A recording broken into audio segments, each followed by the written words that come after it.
Hello, আসসালামু আলাইকুম। আপনাদের সবাইকে স্বাগত জানাচ্ছি আমার নতুন আরেকটি ভিডিওতে এবং ১ম এ আপনাদের সবাইকে নতুন বছরের শুভেচ্ছা এবং অনেক, অনেক ধন্যবাদ যে আপনাদের সবার সাপোর্টের কারণে কিন্তু আমার চ্যানেলে এখন ৫,০০০ সাবস্ক্রাইবার পূর্ণ করতে পেরেছি আমি। এবং ডিসেম্বরের একটি ভিডিওতে আমি বলেছিলাম যে তখন হয়তোবা আমার চ্যানেলে ৪,০০০ এর মতো সাবস্ক্রাইবার ছিল এবং তখন আমি বলেছিলাম যে আ আমার গোল হলো জানুয়ারি 2025 এর আগেই যেন আমি ৫,০০০ সাবস্ক্রাইব পূর্ণ করতে পারি। কিন্তু আসলে ওইভাবে ওই সময় পারি নাই। বাট জানুয়ারি 1st উইক এর মধ্যেই কিন্তু আমার চ্যানেলে ৫,০০০ সাবস্ক্রাইব আমি পূর্ণ করতে পেরেছি। So I am so happy. And আমার মতো একজন ছোট কনটেন্ট ক্রিয়েটর এর জন্য এই ৫,০০০ সাবস্ক্রাইবার কিন্তু অনেক বড় একটা সংখ্যা। সো আপনাদের সবাইকে অনেক, অনেক ধন্যবাদ যারা আমার চ্যানেলে সাবস্ক্রাইব করেছেন এবং যারা আমার চ্যানেলে আজকে নতুন ভিডিও দেখছেন তারা অবশ্যই সাবস্ক্রাইব করতে ভুলবেন না। আজকের ভিডিওতে আসলে আমি কোয়েশ্চেন আনসার করব। আমার যে স্টাডি ইন সুইডেন যে প্লেলিস্ট রয়েছে সেখানে কিন্তু স্টাডি ইন সুইডেন নিয়ে অনেকগুলো ভিডিও রয়েছে এবং সেই ভিডিওগুলোতে কিন্তু অনেকে অনেক ধরনের কনফিউশন আছেন সেগুলো নিয়ে কমেন্ট করেন। তো আজকে কমন কিছু কোয়েশ্চেনের আনসার দেওয়ার চেষ্টা করব এবং পুরো যে অ্যাপ্লিকেশন প্রসেস সেটা একটা রিক্যাপ করব। কারণ হলো যে আজকে হলো জানুয়ারির ৭ তারিখ এবং ১৫ তারিখের মধ্যে অ্যাপ্লিকেশনের লাস্ট ডেট। অনেকে অ্যাপ্লিকেশন প্রসেসের মধ্যে আছেন, অনেকেই কিছু কনফিউশনের মধ্যে আছেন এবং অনেকেই এই কয়েকদিনের মধ্যে এপ্লাই করবেন। তো তাদের জন্য আশা করি ভিডিওটা অনেক হেল্পফুল হবে। প্রথমেই জেনারেল ইনফরমেশনের ব্যাপারে আসি যে আপনারা ইনফরমেশনগুলো কোথায় পাবেন। এটা নিয়ে অনেকে অনেক কনফিউশনের মধ্যে আছেন। অনেকে আমাকে কমেন্ট করেন, "ভাই আমার এসএসসি জিপিএ এত, আমার এইচএসসি জিপিএ এত, আমার ব্যাচেলর জিপিএ এত। আম আমি কোন সাবজেক্টে পড়লে ভালো হয়? আমি কোন ইউনিভার্সিটিতে এপ্লাই করলে ভালো হয়?" দেখেন, এই জিনিসটার আনসার কিন্তু আমি দিতে পারব না। আপনি কোন সাবজেক্টে পড়বেন সেটা কিন্তু সম্পূর্ণ ডিপেন্ড করে আপনার উপর। আপনার যে রেজাল্ট আছে, আপনার যে ব্যাকগ্রাউন্ড আছে সেইটার সাথে আপনি কিন্তু আমি কিন্তু আমার ভিডিওগুলোতে দেখাইছি কিভাবে আপনারা ইউনিভার্সিটি সিলেক্ট করবেন, কিভাবে আপনারা সাবজেক্ট খুঁজে বের করবেন। আপনাকে কিন্তু নিজে ওয়েবসাইটগুলো ভিজিট করতে হবে, নিজে ইনফরমেশনগুলো দেখতে হবে এবং সেখান থেকে আপনার জন্য বেস্ট কোনটা হবে সেটা আপনাকে খুঁজে বের করতে হবে। আমি জাস্ট আপনাদেরকে জেনারেল ইনফরমেশনগুলো দিচ্ছি কোথায় আপনারা কি পাবেন। বাট সাবজেক্ট চুজ করার দায়িত্ব কিন্তু আমার না, সেটা কিন্তু আপনার নিজের। ওকে? সো এই ইনফরমেশনগুলো কোথায় পাবেন আমরা অবশ্যই জানি। অলরেডি যারা অ্যাপ্লিকেশন প্রসেসের মধ্যে আছেন। সুইডেন অ্যাপ্লিকেশনের ক্ষেত্রে আপনার ২ টা ওয়েবসাইটের কথা অলওয়েজ মনে রাখবেন। একটা হলো admission.se, universityadmission.se এবং আরেকটা হলো migrationverket.se। সো universityadmission.se তে আপনার ইউনিভার্সিটির যাবতীয় ইনফরমেশন আপনারা পেয়ে যাবেন। আপনার এন্ট্রি রিকোয়ারমেন্ট থেকে শুরু করে আপনার কোর্স, আপনার ইউনিভার্সিটি সবকিছু কিন্তু আপনারা এই ওয়েবসাইটে পেয়ে যাবেন এবং এই ওয়েবসাইট থেকে কিন্তু আপনাকে ইউনিভার্সিটিতে এপ্লাই করতে হবে। এবং সেকেন্ড যে ওয়েবসাইটটা রয়েছে migrationsbarket.se সেখানে কিন্তু আপনারা ভিসা সংক্রান্ত সকল ইনফরমেশন পেয়ে যাবেন। তো এই ২ টো ওয়েবসাইটে সবসময় আপনাদেরকে চোখ রাখতে হবে যদি আপনি সুইডেনের জন্য ইন্টারেস্টেড থাকেন বা সুইডেনে অ্যাপ্লিকেশন করেন। কারণ ওইখানে সকল আপডেট কিন্তু আপনারা পেয়ে যাবেন। এবং সেকেন্ডলি যে কোয়েশ্চেনটা সবচেয়ে বেশি আমার কমেন্ট আসে সেটা হলো সুইডেনে কি MOI দিয়ে এপ্লাই করা যায় কিনা? IELTS হইলে সেই স্কোরটা কত লাগে? যদিও এটা নিয়ে আমি অলরেডি ভিডিও বানিয়েছি তারপরেও এটা নিয়ে অনেকে কোয়েশ্চেন করেন। দেখেন সুইডেনে বাংলাদেশ থেকে এখন MOI দিয়ে আপনি এপ্লাই করতে পারবেন না। সো MOI বাংলাদেশ থেকে নট অ্যাকসেপ্টেড। অ্যাকসেপ্ট যারা ইংলিশে অনার্স করেছেন তারা MOI দিয়ে এপ্লাই করতে পারবেন অথবা যারা MBBS ডাক্তার রয়েছেন তারা MOI দিয়ে এপ্লাই করতে পারবেন এবং এটাও কতদিন থাকবে আমরা জানি না। এটার জন্য আপনাকে ওয়েবসাইট চেক করতে হবে অবশ্যই। সো আশা করি IELTS এর ব্যাপারটা আপনাদের জন্য ক্লিয়ার হয়ে গিয়েছে এবং IELTS স্কোর কত লাগবে সেটা হলো 6.5 মিনিমাম এবং ব্যান্ড স্কোর 5.5। তার মানে আপনার ওভারঅল 6.5 এবং প্রত্যেকটা সেকশনে 5.5 আপনার মিনিমাম থাকতে হবে। যদি আপনি 6.5 থাকে তারপরে যদি কোনো একটা সেকশনে 5.5 এর কম থাকে তাহলেও কিন্তু আপনি এলিজিবল না। তো আশা করি IELTS এর ব্যাপারটা আপনারা ক্লিয়ার হয়ে গেছেন। সেটা নিয়ে কিন্তু আমার চ্যানেলে ভিডিও আছে। আপনারা আরো যদি ইনফরমেশন চান IELTS নিয়ে তাহলে ওই ভিডিওটা দেখতে পারেন। এবার আসি ডকুমেন্ট সাবমিশন নিয়ে।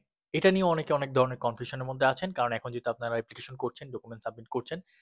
দেখেন আমার যে মাস্টার্স অ্যাপ্লিকেশন ভিডিওটা রয়েছে সেখানে কিন্তু আমি আমার পুরো প্রসেসটা আপনাদেরকে দেখালাম। আমার পোর্টালে আপনি কি, কি ডকুমেন্ট সাবমিট করেছি সেটা কিন্তু আপনারা ওইখানে দেখেছেন।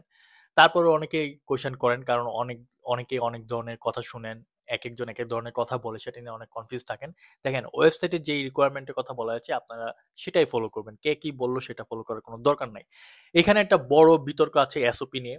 আমার চ্যানেলে যদি আপনারা ভিডিওগুলো দেখেন সেখানে প্রত্যেকটা জায়গায় কিন্তু আমি বলে আসছি যে আপনারা একটা জেনারেলাইজ এসওপি সাবমিট করবেন। যদিও আপনার সাবজেক্টগুলা বা আপনি যে কোর্সগুলো সিলেক্ট করেছেন বা যে ইউনিভার্সিটিগুলো সিলেক্ট করেছেন তারা যদি এসওপি না চায় তারপরেও। কারণ কি? কারণ এটা সম্পূর্ণ আমার পার্সোনাল একটা মতামত আমি বলব। আ কারণ হলো যে একটা এসওপির মাধ্যমে কিন্তু আপনার ইউনিভার্সিটি, আপনার যে ভিশন, মিশন এবং আপনার যে ফিউচার গোল সেটার সম্পর্কে আপনি জানতে পারে। এবং এটা কিন্তু আমার মনে হয় যে খুবই ইম্পোর্টেন্ট একটা ফ্যাক্টর আপনি যখন ইন্টারন্যাশনাল স্টুডেন্ট হিসেবে এপ্লাই করবেন কোন একটা ইউনিভার্সিটিতে। এবং অনেকে এটা নিয়ে বিতর্ক করেন এই নিয়ে যে ইউনিভার্সিটি গুলো যদি এসওপি না চায় তাহলে আমি কেন দিব?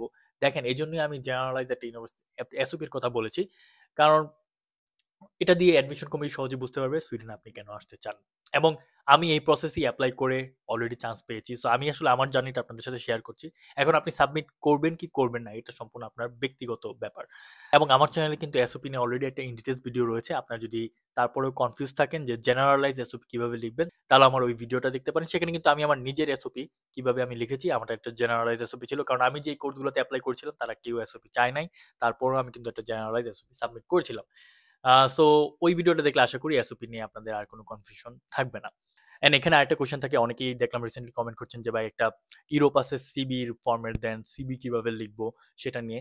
দেখেন, অ্যাপ্লিকেশন প্রসেসের ক্ষেত্রে কিন্তু আপনাকে কোনো সিবি সাবমিট করার কথা কোথাও বলা হয় নাই, এবং সিবি আপনার সাবমিট করা লাগবে না। আর যেখানে আপনি একটা এসওপি দিবেন, এসওপিতে আপনার সবকিছুই কিন্তু ইন ডিটেলস থাকে। সো সেই জায়গায় কিন্তু আপনাকে আর সিবি সাবমিট করার দরকার নেই। এবং অ্যাডমিশন, ইউনিভার্সিটি অ্যাডমিশন এসিতে কিন্তু বলা আছে যে আপনারা এক্সট্রা ডকুমেন্ট সাবমিট করেন না এত বেশি, কারণ যত বেশি এক্সট্রা ডকুমেন্ট আপনারা সাবমিট করবেন আপনার ডিসিশনটা আসতে তত লেট হবে, কারণ তারা সবগুলো ডকুমেন্ট কিন্তু চেক করে দেখে। এবার আসি কুরিয়ার প্রসেস নিয়ে। এটা নিয়ে অনেকেই কনফিউজ যে আপনি আপনার যে ডকুমেন্ট সেটা কুরিয়ার কিভাবে করবেন, কিভাবে পাঠাবেন, এবং অ্যাড্রেসটা কি। দেখেন, আপনারা যদি ওয়েবসাইটে যান এখানে দুই ধরনের অ্যাড্রেস আছে। একটা হলো বাই পোস্টে যদি আপনি পাঠান, বাই পোস্টে বলতে আপনি পোস্ট অফিসের মধ্যে যদি মাধ্যমে যদি পাঠান তাহলে কিন্তু একটা অ্যাড্রেস, এবং আপনি যদি ডেলিভারি সার্ভিস যেমন ডিএচএল, ফেডেক্স যেগুলো ডেলিভারি সার্ভিস রয়েছে সেগুলোর মাধ্যমে পাঠান তাহলে কিন্তু আরেকটা অ্যাড্রেস রয়েছে। সো এটা নিয়ে অনেকে কনফিউশনের মধ্যে আছেন। সো বেসিক্যালি আমরা নর্মালি ডেলিভারি সার্ভিসের মধ্যে পাঠাই, কারণ বাই পোস্টে পাঠালে অনেক সময় লাগে, অনেক সময় যায় কিনা এটাও আমরা জানি না। সো ডেলিভারি সার্ভিসের মধ্যে পাঠালে যেটা হয় যে 3 থেকে 4 দিনের মধ্যে কিন্তু ডকুমেন্টটা পৌঁছায় যায়। সো আপনারা সবাই ডেলিভারি সার্ভিসে ইউজ করবেন। আমি ডিএচএল এর কথা বলবো, যেহেতু আমি ডিএচএল এর মাধ্যমে পাঠিয়েছিলাম এবং ডিএচএল আমার কাছে রিলায়েবল মনে হয় সবচেয়ে বেশি। সো এই ক্ষেত্রে একটা জিনিস হলো, আমার কিন্তু একটা ভিডিও রয়েছে অলরেডি কিভাবে আপনার ডকুমেন্টস পাঠাবেন, এবং সেখানে কিন্তু আমি আপনাদেরকে দেখিয়েছি যে আমার যে সিলগালা এনভেলপ সেটা দেখতে কেমন ছিল, কারণ আমার কাছে একটা এক্সট্রা ছিল এবং আপনাদের সামনেই সেটা খুলে দেখালাম যে কিভাবে ভিতরে আমার ট্রান্সক্রিপ্টটা ছিল। এবং এখানে আরেকটা ছোট ব্যাপার রয়েছে, সেটা হলো আমি যে ইনস্টিটিউট থেকে ব্যাচেলর কমপ্লিট করেছি, আমি আমার ব্যাচেলর কমপ্লিট করেছি ড্যাফোডিল ইন্টারন্যাশনাল ইউনিভার্সিটি থেকে, এবং আমার ইউনিভার্সিটির যে ট্রান্সক্রিপ্টটা দেয় সেই ট্রান্সক্রিপ্টটাতে কিন্তু মার্কশিট সহ থাকে, মানে আমার ট্রান্সক্রিপ্টটাই মার্কশিট। সেখানে কিন্তু আমার ব্যাচেলর আমি যে কোর্সগুলো করেছি সেগুলো সিজিপিএ কত সেগুলো কিন্তু ওই ট্রান্সক্রিপ্টের মধ্যে আছে, এবং আমার ওভারঅল সিজিপিএ কত তা কিন্তু আমার ট্রান্সক্রিপ্টে ছিল। এবং তারপর আমি দেখলাম যে অনেক ইনস্টিটিউট আছে যারা হলো যে ট্রান্সক্রিপ্ট আলাদা দেয় এবং মার্কশিট আলাদা দেয়। ট্রান্সক্রিপ্টের মধ্যে কিন্তু আপনার আহ ব্যাচেলর আপনি কি কি কোর্স করেছেন আপনার ওই কোর্সের ডিটেলস কিছু থাকে না, শুধুমাত্র ওভারঅল সিজিপিএটা থাকে এবং মার্কশিটের মধ্যে বাকি সব ডিটেলস থাকে। সো সেই ক্ষেত্রে কিন্তু আপনাকে মার্কশিট এবং ট্রান্সক্রিপ্ট দুইটাই পাঠাতে হবে। সো এই ব্যাপারটা অবশ্যই খেয়াল রাখবেন, এবং অবশ্যই আপনার যে রিকোয়ারমেন্টগুলো আছে, আপনার যে সাবজেক্টে অ্যাপ্লাই করছেন তারা কি চাচ্ছে যে আপনাকে ট্রান্সক্রিপ্ট মার্কশিট দুটা পাঠাতে হবে কিনা সেই ব্যাপারে অবশ্যই ক্লিয়ার হয়ে নেবেন ওয়েবসাইট দেখে। এবং আমার মতে হলো যে আপনার যদি মার্কশিট আলাদা থাকে তাহলে ট্রান্সক্রিপ্ট মার্কশিট দুটাই পাঠানো উচিত। এবং এখানে আরেকটা কোয়েশ্চেন থাকে, সেটা হলো যে অনেকে আছেন যাদের ব্যাচেলরও রয়েছে, মাস্টার্সও রয়েছে, আমাকে সবচেয়ে বেশি কোয়েশ্চেনটা করেন যে আমি মাস্টার্স কি দেখাবো কিনা। আমার ক্ষেত্রে যদি বলি, আমারও মাস্টার্স একটা বাংলাদেশে ছিল, বাট আমি আমার মাস্টার্সটা এখানে শো করি নাই। আমার কাছে মনে হয় না শো করাটা লজিক্যাল কিছু হবে, এবং কারণ শো করতে গেলেই কোয়েশ্চেন আসে যে আপনাকে কিন্তু তখন লজিক্যালি এক্সপ্লেন করতে হবে যে আপনার একটা মাস্টার্স থাকার পরও কেন আপনি আরেকটা মাস্টার্স করতে যাচ্ছেন। এবং আপনার যদি ভিসা ইন্টারভিউ হয়, আমার ক্ষেত্রে ভিসা ইন্টারভিউ হয় নাই, যদি আপনি দুইটা মানে একটা মাস্টার্স অলরেডি দেখান তাহলে আপনাকে অবশ্যই ভিসা ইন্টারভিউর সময় এই কোয়েশ্চেনটা করবে যে আপনি আরেকটা মাস্টার্স কেন করতে যাচ্ছেন। সো আপনি যদি স্ট্রং লজিক ব্যবহার করতে না পারেন সেক্ষেত্রে কিন্তু আপনার ভিসা রিজেক্ট হয়ে যাবে অবশ্যই। সেক্ষেত্রে আমার মনে হয় যে রিস্ক ফ্রি হলো মাস্টার্স না দেখানো, যদি আপনার গ্যাপ খুব বেশি একটা না থাকে। আরেকটা কোয়েশ্চেন ছিল, আপনারা ব্যাচেলর করছেন একটা ইউনিভার্সিটি থেকে, মাস্টার্স করছেন আরেকটা ইউনিভার্সিটি থেকে। তো সেক্ষেত্রে কিন্তু আপনি যখন মাস্টার্স দেখাবেন তখন কিন্তু আপনার দুইটা ইউনিভার্সিটি থেকে আপনার আলাদা আলাদা ট্রান্সক্রিপ্ট কালেক্ট করতে হবে, এবং দুইটা এনভেলপে পাঠাতে হবে আলাদা আলাদা, কারণ এটা কিন্তু একটা অফিসিয়াল ইউনিভার্সিটির ডকুমেন্ট। সো এক ইউনিভার্সিটি এনভেলপের ভিতরে আরেক ইউনিভার্সিটির ট্রান্সক্রিপ্ট আপনি পাঠাতে পারবেন না। আমি আবারও বলছি, এটা অফিসিয়ালি ইস্যুড হতে হবে, এবং আপনার ইউনিভার্সিটিতে অবশ্যই অথবা ইনস্টিটিউটে অবশ্যই খোঁজ নিয়ে দেখবেন যে এই অফিসিয়াল ট্রান্সক্রিপ্টটা কোথা থেকে কোন ডিপার্টমেন্ট থেকে প্রোভাইড করে। আমার ইউনিভার্সিটির ক্ষেত্রে সেটা এক্সাম অফিস থেকে দেয়। আমার বেসিক্যালি মোটামুটি সব ইউনিভার্সিটি এক্সাম অফিস থেকে এই জিনিসটা দেয়, কারণ এক্সাম কন্ট্রোলারের সাইন সহ এই জিনিসটা থাকে। সো আপনারা খবর নিয়ে দেখবেন আপনার ইনস্টিটিউটের কোন ডিপার্টমেন্ট থেকে কারা এই জিনিসটা প্রোভাইড করে।